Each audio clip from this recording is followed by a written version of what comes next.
Waalaikumsalam. Ibu, hari ini saya mohon bantuan Ibu. Saya ingin mengadakan wawancara nih Bu Lia.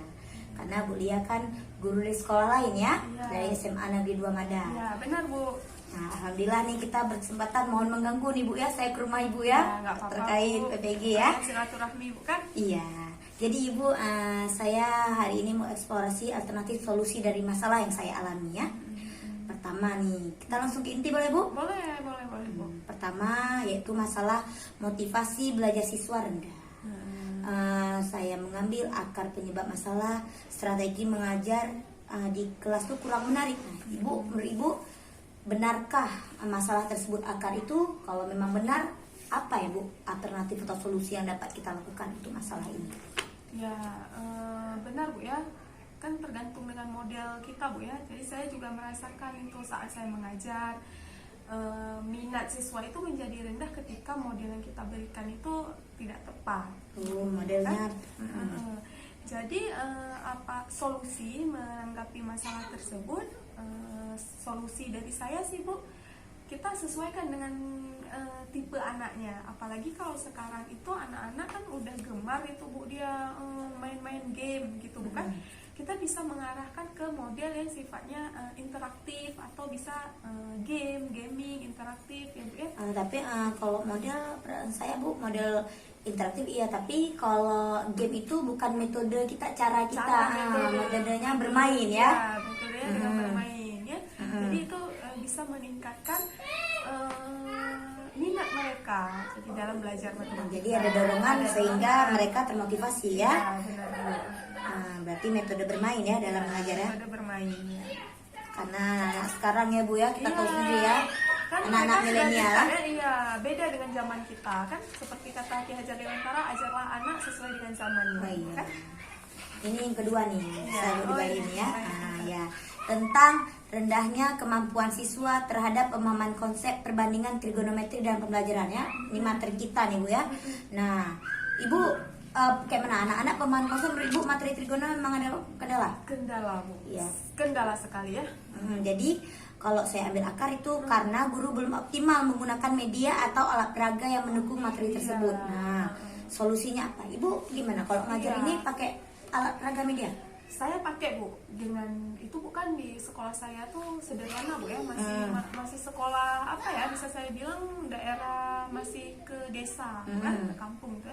Jadi kami pakai alat sederhana. Kenapa Bu? Karena kan trigonometri itu Bu, seperti yang kita bayangkan dia itu nggak nyata bagi anak-anak Bu. Tapi ketika kita hadirkan alat peraga itu bisa menjadi nyata, bisa kontekstual dan bisa membuat anak-anak itu terbayang sama mereka. Jadi biasanya saya bantu dengan alat peraga roll, kayu gitu bukan? Kilometer Bu ya, kilometer dari kayu ya. Kilometer Bu ya. Jadi dari kayu atau dari roll saya buat sederhana mungkin. Itu untuk menentukan sudutnya Bu ya. Berarti alat peraga itu ya.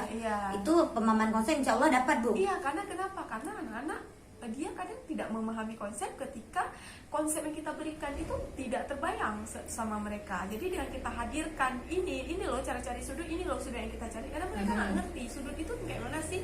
Tapi ketika kita hadirkan alat peraga atau media atau kita libatkan anak-anak ini dengan bermain peran di mana dia jadi pohon, nanti ada sudut, ada bayangan, sehingga mereka kan terlibat, itu nyata bagi mereka. Jadi itu fungsinya gitu ya, kontekstual itu ya. Jadi pemahamannya itu lebih masuk ke mereka gitu Bu. Berarti di sekolah itu gitu juga Bu ya? Iya, tapi itulah kalau kami gunakan kilometer emang membuat juga kan, karena kan memang biar menarik aja kan. Kan jarang-jarang Bu kok kita lihat kan alat peraga guru kadang LKS pakai juga untuk mendorong ya. Ibu juga bukan LKS kita bilangnya LKPD dulu ya, LKS ya. LKPD harus Bu. Ya wajib kan. Apalagi kalau kita pakai Discovery Bu kan. Nah, itu harus pakai LKPD untuk mengarahkan anak-anak ini mencari. Biar terarah ya. Berarti Ibu kalau model biasa sering Discovery ya. Discovery. Kalau untuk trigono ini Discovery juga bisa pakai. Discovery-nya juga dan saya bantu. Dan ya perlu LKPD gitu. Untuk membantu perjalanan. Kan kadang kalau sekolah kita nggak cocok ini media misalnya kayak PowerPoint mati Iya. lampu kan, Benar, apalagi kami di desa bukan. makanya Jadi saya gampangnya kasih LKPD, jadi tertuntun tuh mereka apa yang mau mereka cari. lakukan ya.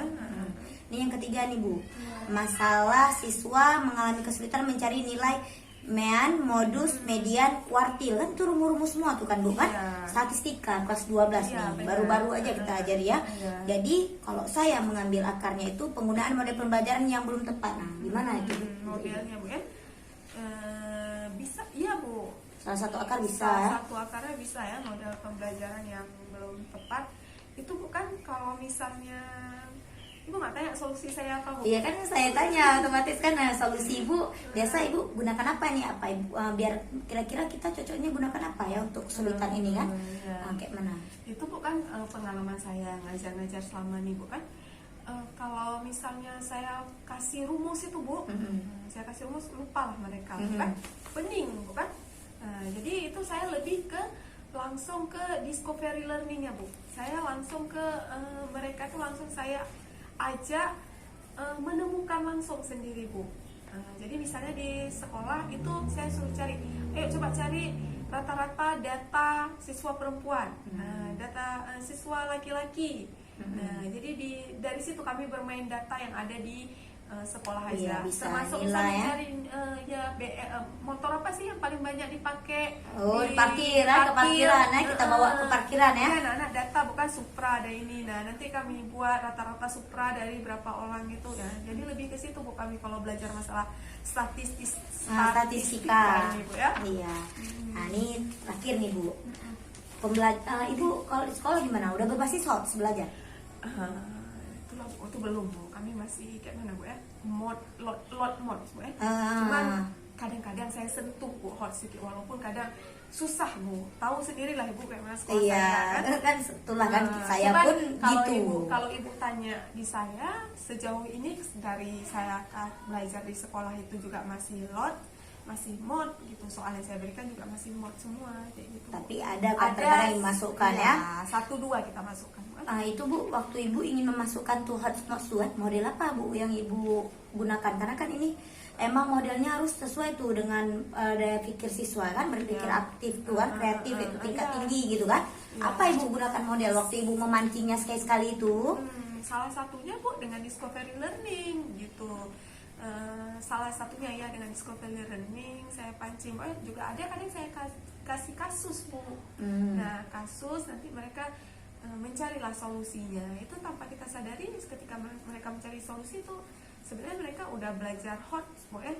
Soal hot. Dan ini Bu ada juga model metode dari saya itu bukan pembiasaan literasi dan numerasi Bu gitu. AKM ya sekarang kita Bu ya. KM itu bukan, maksudnya saya biasakan anak-anak itu untuk menuju ke ini. Tapi kalau untuk mendukung pembelajaran hot itu discovery learning. Berarti Ibu menggunakan discovery ya, terbiasa ya. Terbiasa Iya. discovery learning. Mungkin kalau model biasa nih nggak bisa emang Bu ya, kita kayak diskusi-diskusi biasa kan. Diskusi nggak bisa jadi, mungkin bisa juga Bu. Namun kita perlu pendukung lainnya, yaitu dengan model discovery learning. Karena kan discovery learning ini mereka menemukan sendiri Bu. Banyak mereka student center gitu. Jadi meningkatkan daya pikir dia ya, Bu ya. Benar. Mungkin ini aja Bu yang dapat saya Ini tanyakan. permasalahan-permasalahannya Bu ya. Iya, sebenarnya ada 8, tapi ini kan udah bertahap, kami belah 4. Ini kan saya baru ketemu Bu Lia nih, sebelumnya saya bertemu guru yang lain. Iya. Memang harus wawancarai guru lain. Gitu. Lia, terima kasih waktunya ya, saya mengganggu sore hari ini ya. Sama-sama Bu ya. Iya.